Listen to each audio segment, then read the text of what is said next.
Hey there, Reese here from Creator Concepts. This is episode 3 of Documenting the Journey.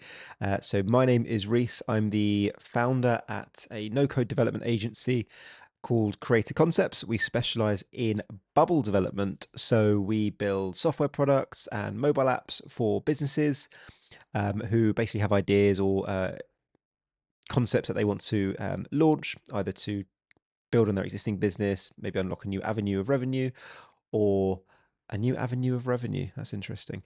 Or or just a brand new business altogether. So we've been going for the last few years now. For the first five years in my career, after launching my own SaaS product with Bubble, I freelanced.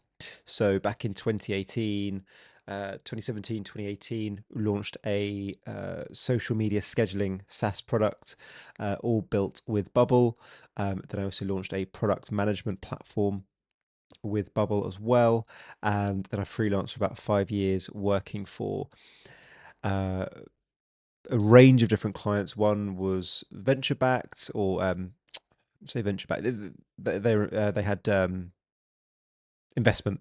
It's probably the easiest way of saying it, and led a development team there, small development team, and also worked with some really cool companies, really cool clients over the last few years. And then in the last couple of years, I've turned created concepts from a freelance business into a more of a micro agency. So we had about 11 people at one point, got too big, too kind of clunky, and I wasn't really making any money from it. And then only in the last sort of year or so, I've really refined it down into an even smaller micro agency of 3, 4 people, where we work with some great clients, build some really cool products. So this is episode 3, documenting the journey. In these episodes, I want to share my experiences. I'm not trying to sell anything. I don't have a course. I've never really been interested in making a course, just because I wouldn't really know where to start. I mean, it's been hard enough just to sit down and record these, and I've literally tried to keep it as minimal as possible. Literally just me with an iMac and got a mic, new mic. Yeah, so I've got no intention of creating a course or selling anything, because I just don't have the time or the energy. In all honesty, I couldn't think of anything worse, to be honest. Um, but anyway, that's by the by. So this episode, I wanted to talk a little bit about niching and why we haven't niched yet, or why we're struggling to niche down. Because I think there's a whole movement of niching down, finding riches in the niches, or riches in the niches, I think is the pronunciation. Um, in the US, I think they pronounce it like that.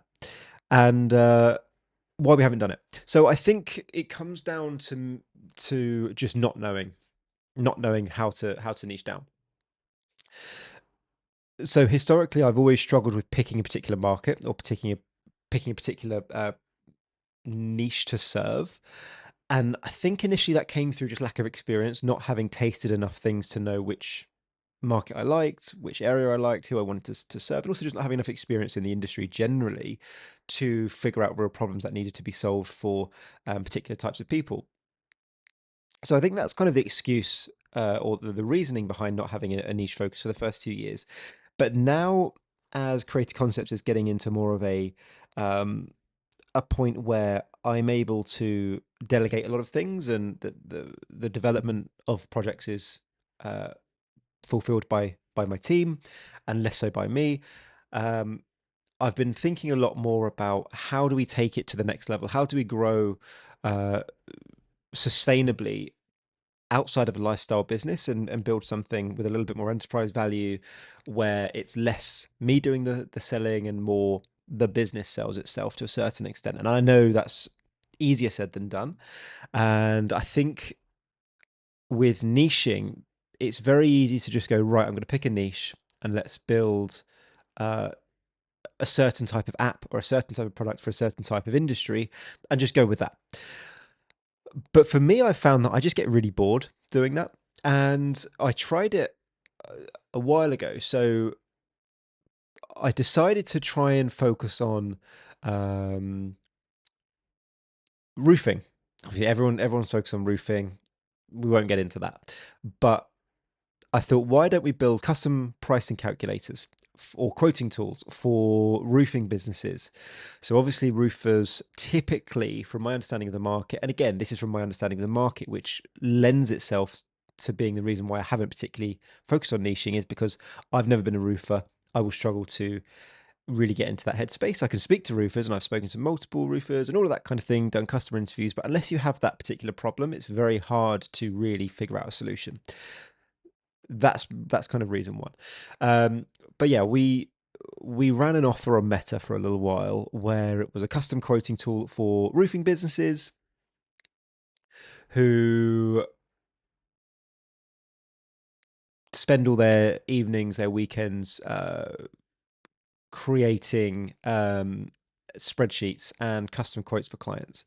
And we kind of put together a templated option where we could build them a custom roofing tool with their brand or branded as them, color scheme, logo, that kind of thing, and obviously try to package it up into a sort of an irresistible offer type um, bundling. We got quite a few calls booked, didn't end up selling any of them, and I think that kind of, and I got bored. I was only running it for like a week or two, that particular offer, and I was like, this isn't an industry that I'm that interested in. I've got no real experience in that particular industry.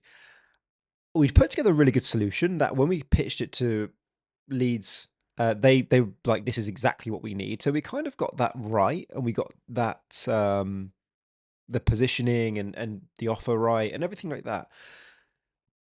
But it just was not very fun, if I'm honest. And I think you need to not necessarily follow your passion, because people follow their passions doesn't necessarily bring great business, but you need to have some level of interest in what you're trying to sell, even if the solution is great and what people want. If you're not motivated to sell that particular solution in that particular niche, which was the case with that, I just couldn't see it as a foreseeable future of the business. I was trying to build things that I didn't really care that much about. And I think it's quite, I'm quite good with being honest with myself about that. And my passion, my love is building really cool SaaS products or really cool startups. Um, that comes with a whole different set of problems when you're trying to do that for other people. But that's an area that I get really excited about because I can explain all of my experiences and give them advice and help with how to get their first set of users, what areas to avoid, what things to do, how to really refine a particular focus and really refine a particular outcome that they want to achieve and a problem that they want to solve. Because a lot of startup founders will just build everything that they come up with and not have a very clear vision in terms of where they want to go. They'll just build everything. They don't really know what direction they want to take it in. And I've done that myself many, many times before, so I can kind of assist with that.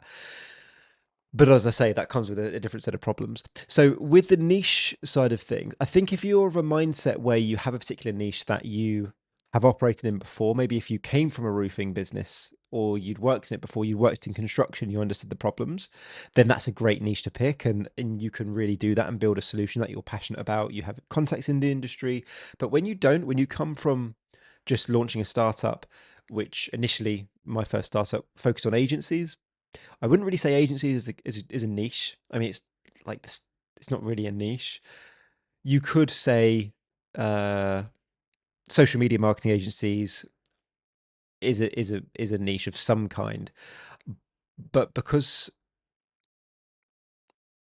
where do I want to go with that? So because I didn't have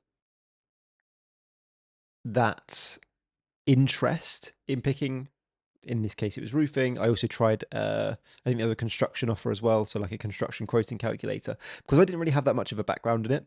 It just didn't really buzz me. It didn't really get me excited to sell it and to jump on calls. And when leads would come through, it would be more of a, oh, I've got to jump on this call, or I've got to phone this person and try and articulate what we do to solve their problem, which I realistically wasn't that well versed in.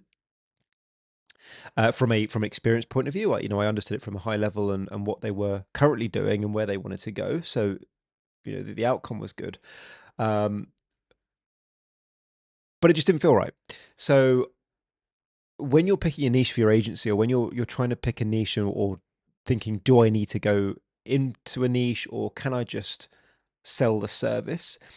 I'm finding now that the business is growing, Creative Concepts is growing by me focusing on selling great services as the outcome, not as selling particular offers for particular niches on particular platforms.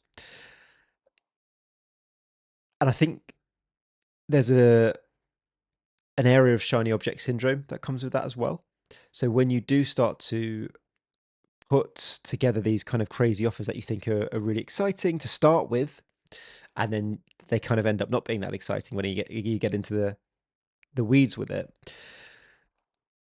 it opens, for me at least, it opens up a door of, I can create an offer here for this particular niche. Great, let's run that. Okay, we've run it a week and it's not really working that well. Let's try a completely different offer for a completely different niche. And you end up with all these different offers in different markets, in different niches, because they're almost like separate businesses.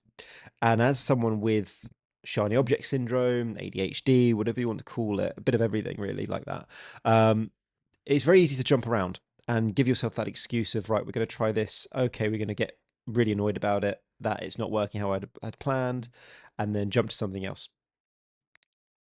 So that's just a word of warning. If you are of that mindset, I think picking a niche lends itself to people who can exhibit a certain level of focus in that particular niche for an extended period of time. And if you can't, then go broad. Sell the service, sell your expertise, sell your consultancy, sell what you do best. Don't try and create pre-built solutions for pre-built niches, especially if you're not that interested in the niche generally, because you just can't build a lasting business around that. And even if I could commit to it for 6 months, I know I'd really wouldn't enjoy it. With Creative Concepts, we're now focusing more on the services. So bubble development, web portals, SaaS, apps, product launches, that kind of thing. Not for a particular niche. We have an ideal customer profile. We have avatars, and all that kind of thing of to who we want to serve in terms of what they look like, their buying power, spending power, how well established they are as well, number of people in the company. We have all of that, but we don't have a particular industry focus. And that allows, as a young company, us to say yes to more good projects without feeling guilty. I think if you've got a really niche focus, and then a really good opportunity for a project comes across your table that you can fulfill really well, but you've committed to yourself to focus on this particular niche, you feel guilty saying no to that opportunity, that project, thinking, oh no, I'm focusing on the niche. But actually, the niche can just be you. The niche can just be your services. And that's what I'm finding is, I can be the niche, or the business itself, the services can be the niche, if that makes sense. I don't know if that does make sense, but it doesn't have to be a particular specific market where you say no to everything else. Because really the formula for successful apps and software and projects that we build, the architecture, the formula is the same across the board. So it's kind of stupid saying no to people over here just to focus on a specific area. I mean, certain industries, marketing, if you're trying to build a meta ads agency for, I don't know, something crazy, a meta ads agency for funeral parlors, let's say, okay, because obviously, there's I don't think they're particularly well served on the marketing space, but then it's a business that is always going to be there to a certain extent.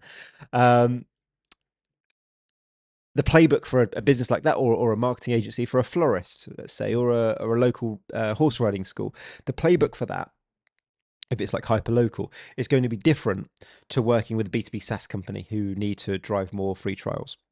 So the playbook is very different, and therefore focusing on a particular niche and serving that niche and dominating that niche in a marketing landscape is going to be much easier for you to get businesses, because the playbook could just be reused across different businesses in different areas. It's the same thing. It's probably even the same ads, just with a different logo on and a different call to action to a different website or a landing page, or a booking form, whatever. So that's where I think you can roll things up into the same niche and do really well. But when you're selling essentially generic um, development services or generic services like app development, software development, the formula that's the same isn't it's not the same output for every single client because obviously each project is different, but the inputs is the same. The inputs are the same, and the formula for those inputs are the same across the board. So there's not really any point to really niching down because you're just cutting off potentially really good projects. And maybe in a few years, if things get more successful and bigger and bigger and bigger, we might find that our forte is a particular type of project, and we just focus on that. And there's probably many businesses like that out there in the no code agency space that have found that particular focus. I know a chap who just does mobile apps. They won't do any software, they won't do any web portals, they just do mobile apps. That you might go down to that level of focus, or you might go down to mobile app development for a particular niche in particular, and just do nothing else. I just see that as wasting opportunity and cutting off potential good clients for the sole purpose of saying you serve a particular niche, which I think comes down to maybe like an ego thing potentially, just to be like, oh, we only serve these types of people. It makes you feel like you're focusing, but unnecessarily. And that's why we just haven't done it. Yeah, I think when you're on this journey of building an agency, it's so tempting to go broad, then get sucked into trying to pick a niche, not really knowing which niche to go for, jumping around from niche to niche over the course of weeks or months, depending however long your focus ability is. And then probably in most cases, unless you are in one of those industries where niches can dominate, but for software and for no code, you kind of just come back out the end of it and go, right, we're going to serve people within our ideal customer profile, but in any niche. We tend to stay away from a couple of industries more than trying to target certain industries. So for us, we try and stay away from medical health projects, just because of some of the compliance and bits and pieces around that we just we just stay away from it. It's not really the right fit of what we're trying to do.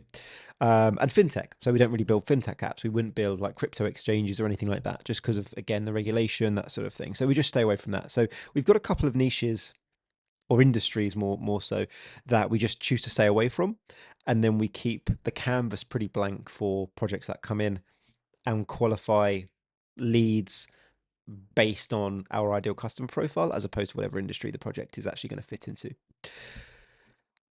So yeah, coming up to 20-minute mark. So I thought that was an interesting, just a little thought as to choosing a niche. Should you choose a niche? Some of the reasons that we haven't chosen a niche, and whether you take anything from that is obviously down to you. Um, I just find that talking through these things helps me as the founder. Whether it helps other people or not in a similar space or similar sort of size of agency, then great. But yeah, let me know what other topics you might be interested in seeing me cover in the comments. And yeah, appreciate your time. Thanks.